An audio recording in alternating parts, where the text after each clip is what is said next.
Assalamualaikum Mbak. Waalaikumsalam, silakan duduk. Dengan Silvi, Iya. terus bagaimana keadaannya? Alhamdulillah baik. Tadi kesini naik apa? Naik mobil. Oh baik.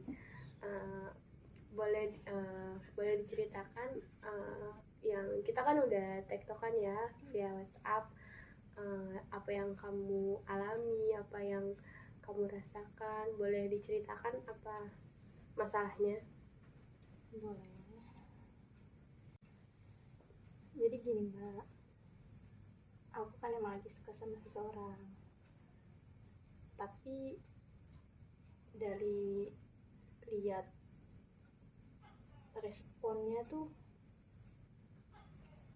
yang enggak banget gitu, kayak seakan-akan memang lu bukan tipe gue gitu. Dan itu langsung buat saya tuh, apa iya gue nggak pantas buat lo, kayak mikir kayak gitu sih. Ini gini Mbak, aku kan emang lagi suka sama seseorang, tapi orang tersebut responnya yang membuat saya ragu untuk lanjut mendekatinya. Karena yang responnya tuh enggak banget, yang bikin saya langsung down, yang bikin saya mikir, emang gue bukan tipe lu, emang lu nggak sesuka itu sama gue gitu loh Mbak. Jadi langsung bikin saya yang antara lanjut atau enggak nih gitu. Oh baik. Itu ada tingkah laku atau kata-kata dia yang berkata bukan lu gitu atau gimana, yang buat kamu jadi merasa kok kayaknya dia nggak suka ya sama gue? Ada Apa misalnya? ada satu kata yang memang sebenarnya bisa dibilang sepele, tapi menurut saya itu kayak wow banget. Dia bilang, saya itu bukan orang yang asik untuk diajak bicara, dan bisa dibilang bukan sefrekuensi. Dan itu kayak buat, oh dari situ aja saya udah bukan sefrekuensi dia gitu. Itu yang membuat saya kayak oh gitu. Tapi kalau dilihat dari sikap dia, memang kan tadi saya di awal saya bilang responnya dia nggak yang begitu menunjukkan kalau dia suka gitu kan. Tapi ada beberapa momen respon dia tuh beda di antara respon dia ke saya sama teman-teman saya yang lain gitu. Contohnya seperti apa? Perhatian kecil kah atau sikap dia? Iya, lebih ke perhatian dan sikap-sikap kecil. Apa ada tingkah laku dia atau perkataan dia yang mengatakan kalau dia tuh nggak suka sama kamu? Kalau untuk spesifikasi jelasnya dia mengatakan tidak atau sukanya sama saya nggak ada. Cuma kadang memang dari, bukan tingkah laku juga sih, lebih ke kadang sikap pembicaraan gitu. Terus yang buat ada tingkah laku dia atau kata-kata dia yang buat kamu merasa dia tuh kayaknya beda, membuat saya tuh beda dari yang lain atau gimana? Perhatian kecil dia, kayak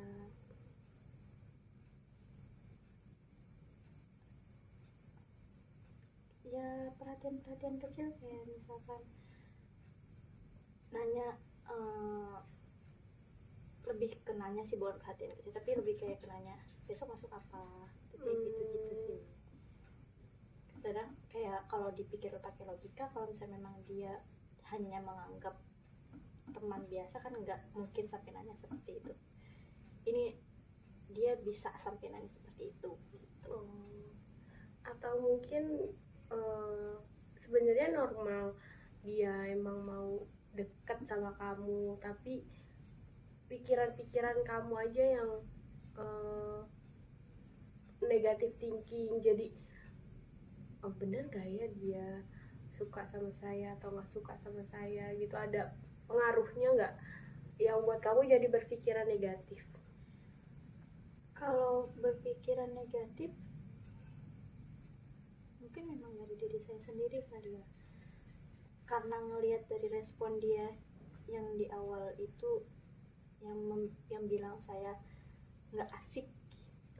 Jadi Ya, kamu gitu. punya pemikiran negatif pun karena ada sikap dia yang Membuat di awal merasa jadi nggak nyaman, bukan nggak nyaman sih, lebih kayak nggak yakin nih gitu.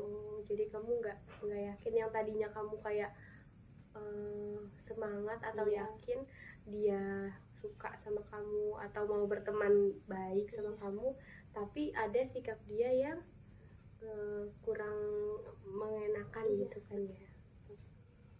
Tapi apa kamu udah coba buat tanya ke dia soal bagaimana perasaan dia ke kamu, atau mungkin kamu mengatakan yang sebenarnya soal perasaan kamu ke dia?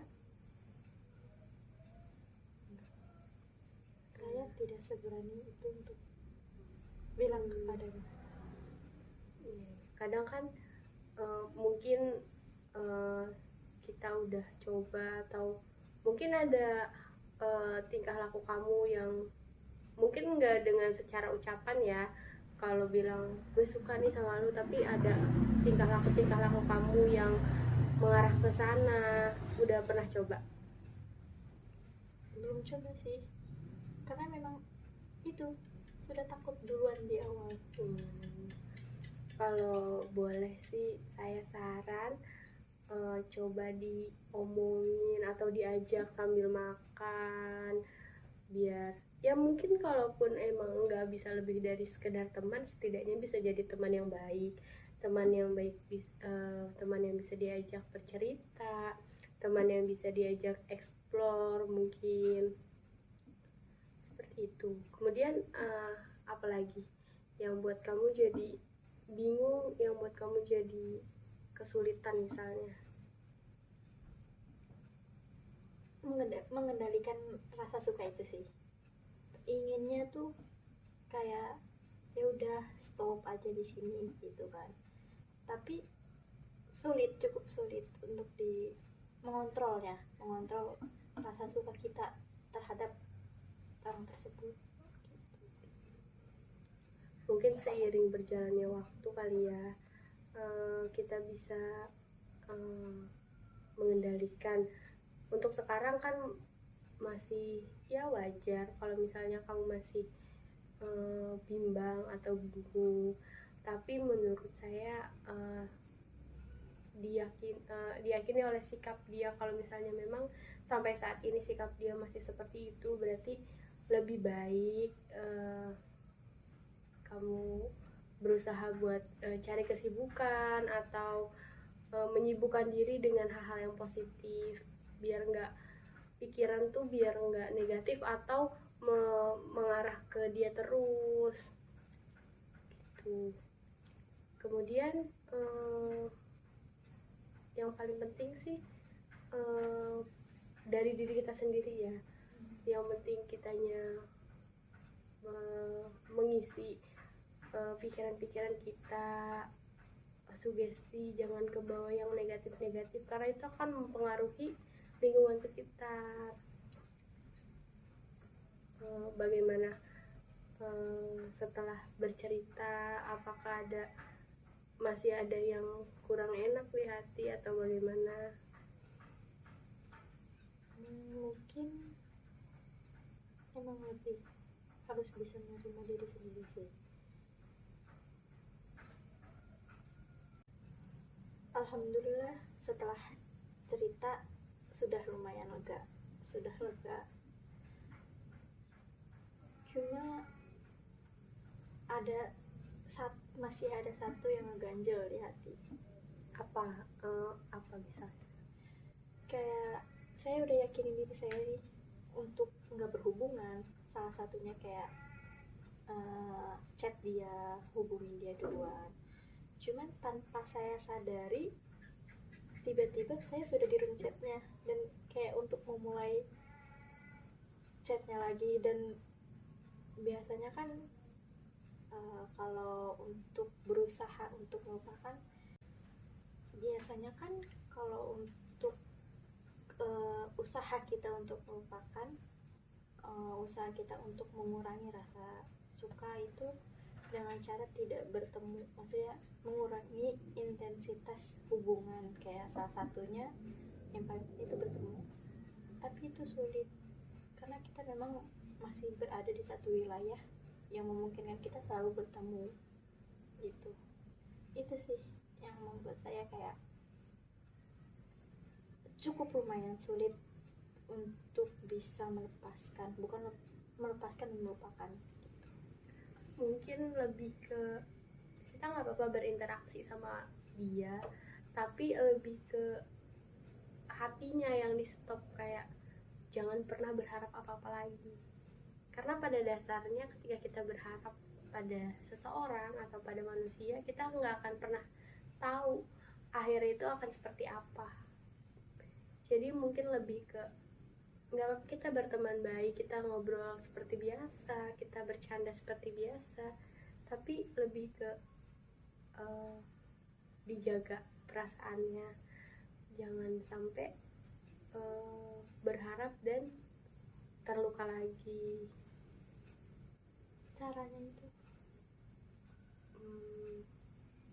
Mungkin Pak ketika dia ngajak berinteraksi, jangan usahakan jangan cuman berdua, kayak ada teman yang lain, rekan-rekan yang lain diajak, atau ya hindari pembicaraan berdua lah, yang jangan sampai terjadi dan buat kamu jadi merasa atau berharap lagi gitu.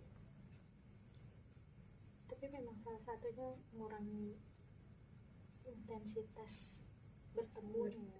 Itu sih yang paling sulit ya, karena kalau misalnya kamu masih berada di satu wilayah yang sama, mungkin kan ada pertemuan atau apa, Makanya itu tapi seiring berjalannya waktu bisa buat jadi seiring berjalannya waktu bisa untuk tidak terpaku hanya pada satu orang aja gitu. Jadi kamu bisa lebih bersosialisasi dengan banyak orang, dan mungkin bertemu dengan yang lebih sefrekuensi menurut kamu. Kalau memang suka sama dia, buat kamu jadi lebih nggak nyaman atau buat kamu jadi tertekan, lebih baik kamu ubah arahnya menjadi yang lebih positif gitu. Masih ada yang kurang enak atau bagaimana? sudah cukup lebih baik dari sebelumnya. Alhamdulillah. Mungkin kalau misalnya ada yang kurang atau ada yang mau ditanyakan, kita bisa atur jadwal untuk kita ngobrol-ngobrol selanjutnya. Terima kasih ya, Sama-sama. sudah membuat saya lega dari sebelumnya. Alhamdulillah. Yaudah, saya pamit. Iya, terima kasih. Assalamualaikum. Waalaikumsalam.